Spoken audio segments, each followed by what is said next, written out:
champion. And there she is. And is it tougher being the mother or the athlete? And she is a high-level judge, judges international competitions and national. She said she's never been more nervous. Well, here's her daughter, the very diminutive but powerful 4'10", Jeana Rice. She says if she was 6 feet tall, she'd be a supermodel. But right now, I don't think there's a supermodel on the planet that can do what she can do on the beam.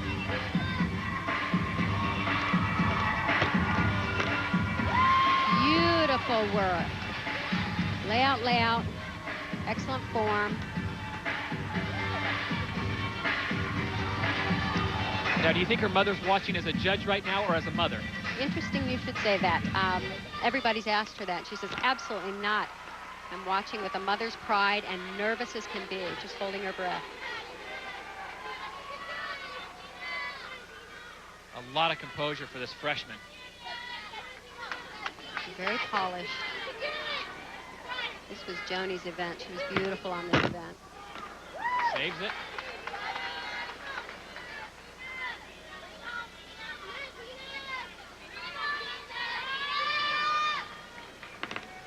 Maybe there is something to jeans. Yep, there you go. The payoff, and mother Very approves.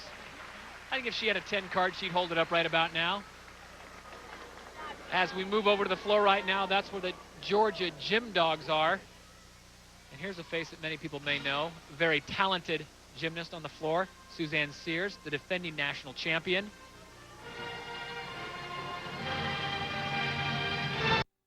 And her opening pass.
Well, she is the best in the business. The 5'5" senior from Marietta, Georgia, the defending NCAA floor exercise champion, Suzanne Sears. And you got to think the music reflects the personality.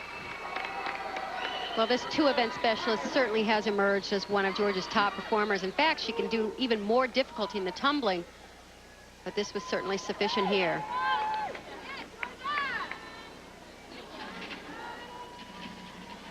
An impressive score, a 9.90 for Suzanne Sears. As we step aside, we will be back to Coleman Coliseum for more of the Super 6 Challenge after this.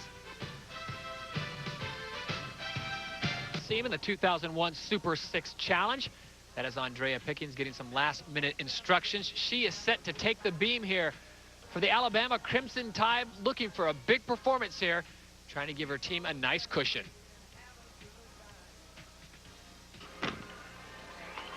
Very intense expression as she began this routine. A lot of concentration is needed to work the balance beam.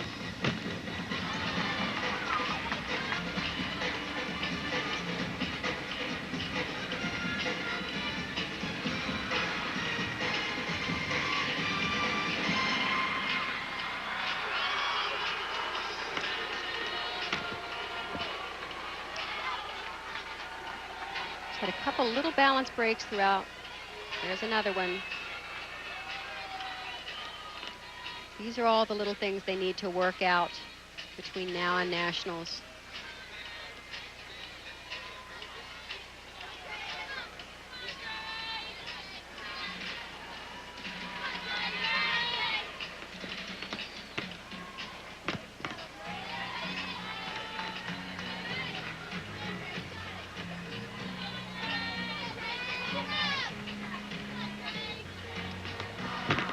Alabama has a couple lower scores that they would really like to drop it. And one of them, they need a big score from Andree, who's talking to herself, it looks like.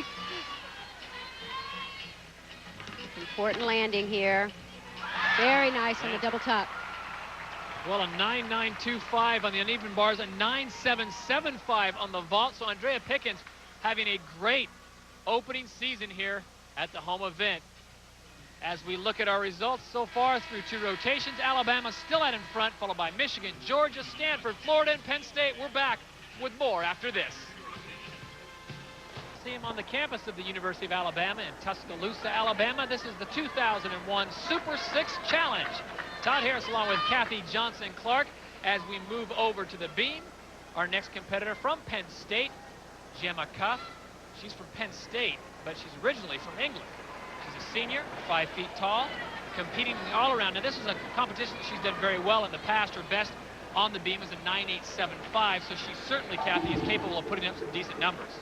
A very good all-around gymnast, too. Placed 13th in the all-around at last year's NCAA championships.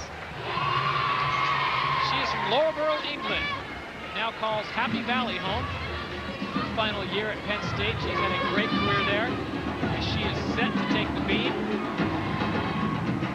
in hostile territory, because there's a lot of folks from Alabama cheering their hometown fans on, hoping that the tide does in fact roll. But this is Gemma set to take the balance beam from Penn State. Feeling a little bit more pressure here. Her teammate fell right before her. In fact, on the same mount she just performed, front tuck onto the end. Needs a little bit more amplitude on those leaps. The judges are really looking for full split, nice height.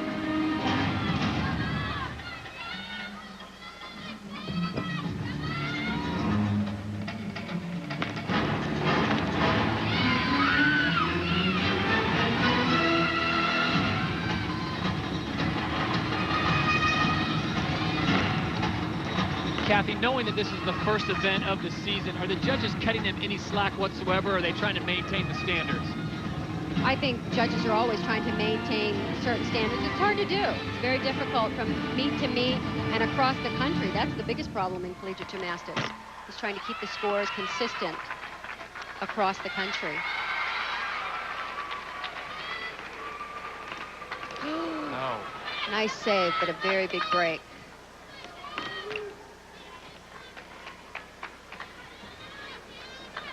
And you talked about it earlier, polishing these. These are the little things that they need to polish if they want to be there in April.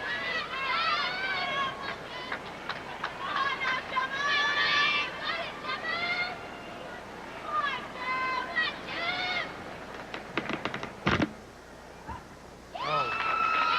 A slight break on the landing for Gemma from Penn State University. And again, a little bit of polish. She might be there. From the balance beam, we shift over to the vault. That's where the University of Georgia Gym Dogs are at this moment. A very big event for Georgia, primarily because of their vault coach, Doug McGavin, who is the head coach, unfortunately, for this competition. He's acting as the head coach. Suzanne, the head coach of 17 years, had to return home for a family emergency. Suzanne Sears, the senior out of Marietta, Georgia, with her pass. As we pointed out earlier, this year only 1 pass on the vault, not the norm. People expect to see 2. And according to Coach Doug McGavin, that will benefit Georgia. They're strong on this event. They throw a lot of 10-0 value vaults. There's a pike front half, a little low on the landing, nice distance from the horse, but her legs were a little bit bent in the air. Those will be slight deductions. So Suzanne Sears and the rest of the Georgia Gym Dogs on the vault this time, looking to make a move. And I'm sure they're keeping their eye on the scoreboard as well. Alabama is not a team you want to get behind early and have to catch up on. And as we look at the rotation order,